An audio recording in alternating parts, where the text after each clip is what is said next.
Sir, ikaw po ba si Vivencio Nazareno Jr.? Iba yung tabas ng dila mo, boy, ah. Umayos ka. Hindi Vivencio Nazareno Jr. ang pangalan ko rito, boy.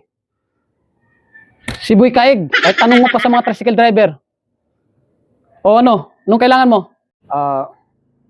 Ano po, Ayusin mo yung sinasabi mo. Panay sigaw ako. Ang hina ng busis mo. Lakasan ang busis mo.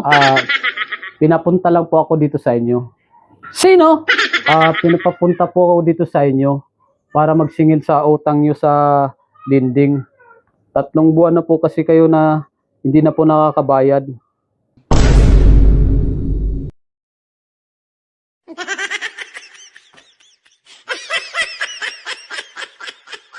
Saan?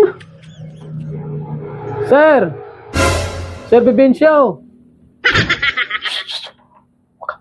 Alam kong naririnig mo ako. Ang dami mo pang sinasabi. Hindi ka pala marunong magbayad. Next time, huwag ka nang umutang kung hindi ka marunong magbayad.